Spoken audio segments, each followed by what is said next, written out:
Attention, si vous prononcez son nom 3 fois, il réapparaîtra. Beetlejuice? Oui, c'est ça. Beetlejuice. Tu l'as dit 2 fois, encore une vache, ma poule. I'm not saying it a third time. Dis mon nom. On action, he's totally Beetlejuice. En 1988, le monde faisait connaissance avec l'univers délirant de Tim Burton grâce à Beetlejuice. Alors oui, ça n'était pas son premier long métrage à proprement parler, mais c'est celui qui l'a révélé au grand public et qui lui a permis de réaliser Batman. 36 ans après Beetlejuice, voici sa suite qui s'appelle Beetlejuice Beetlejuice.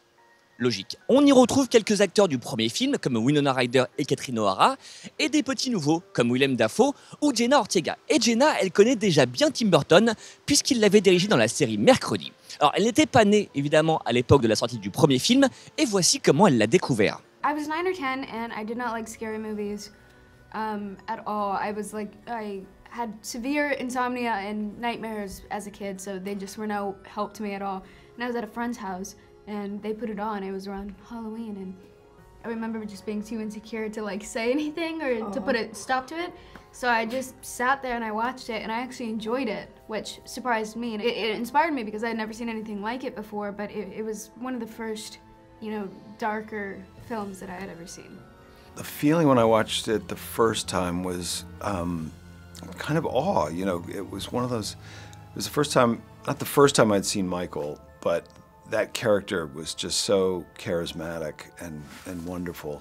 And at the age that I was at, which was probably around 15 years old, you know, I gravitated towards Winona's character because it was the first time I had sort of seen that misanthropic, you know, kind of teenager, someone that I could like identify with represented on film. And it felt very kind of independent, even though I guess it was a studio movie. It felt very like an independent film, or it was just felt very deeply creative, and it was the first time I think I had really seen a film like that.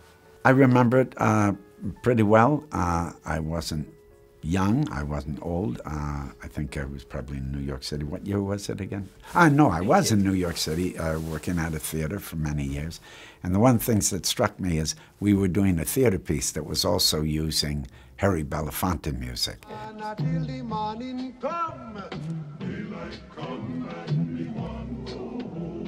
So I was really, I felt, we're connected there, because that seemed like an unusual choice for the original Beetlejuice. It's an odd choice also for the theater piece we're doing. So I thought, this is, there's some sort of connection there. And you were meant to be in the sequel of Beetlejuice. Yes, yes. It took time, but there you are. There we go, yeah. Beetlejuice, c'est encore Michael Keaton qui l'incarne et il est toujours méconnaissable dans son costume à rayures et sur son maquillage blafard, et ça fait aussi effet sur ses partenaires. I cried. Just so generous. I think I might be menopause, but I was so emotional throughout the whole movie.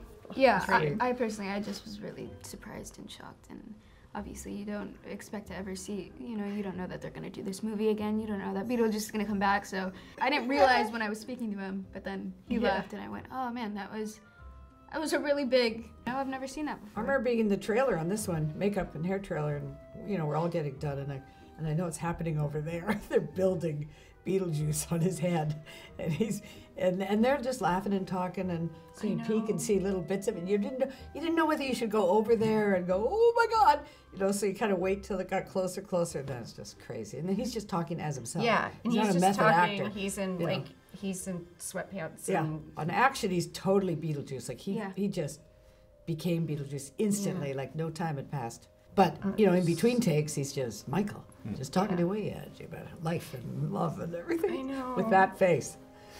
So good. I remember he was doing, I think they were doing, it was like the foam set on the first one. Oh yeah, on the model. And I think they were just sort of testing out, and he was like laying in the foam by the grave thing, and I think I'd shot with miniature him, and I had no idea what he was gonna do. And so I was reading with the script supervisor, who was like, so I was very deadpan, which was a brilliant, you know, coincidence. Because if I had seen him if I'd been doing those scenes with knowing what he was looking like and doing with the role, I probably would have like tried to do something else. You know, like tried great? to, Smart So it's direction. very, it was very brilliant. Well, it's a bit like watching people jump rope, you know, and sort of not wanting and knowing that you have to jump in and not wanting to mess up what they're doing, you know. But the first reaction, it was the first time I met Michael. We were doing hair and makeup tests, and I hadn't met him yet, and I went and knocked on his trailer door, and he opened the door, and he was in the full, you know, wig and that full thing. And so it was kind of a wonderful way to meet him. And then strangely, I didn't see him I saw him like that for many days. And then the first time I saw him outside of makeup, it was very strange. Yeah. Beetlejuice Beetlejuice, c'est un film de Tim Burton. Et chez Tim, les décors sont dingos et un peu flippants, les costumes sont magnifiques, les maquillages sont incroyables. Tim practically invented a genre, you know, this kind of, because through many of his films, there's kind of this recognizable aesthetic. And, you know, I think it comes from him being an animator and just his taste in his sense of humor and his taste for that kind of Gothic or that Edward Gorey kind of Victorian, strange, dark humor. The memorable thing is, you know, he's working with a lot of people that he's worked with before, so they've got a language, and of course, they also have an established world with Beetlejuice, and then they're kind of expanding on it and playing with it. So the sets were fantastic. You go on the set, and there are things that will never be seen by camera, won't be touched, won't be photographed, but they're there. And if you hang out on the set, you see all this stuff. And it was just a pleasure to, you know, there would be books with all kinds of information in them. Someone from the art department really had fun with it. And that helps you. That helps to guide you and put you in the world. But I think the most memorable thing is Tim really invites you to invent things.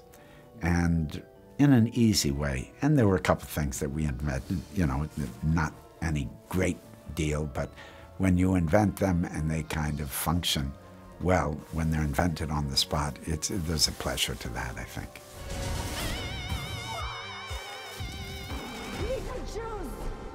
C'est quoi ce Merci à tous d'être venus en ce jour pas comme les autres, mais là, on aimerait un peu d'intimité.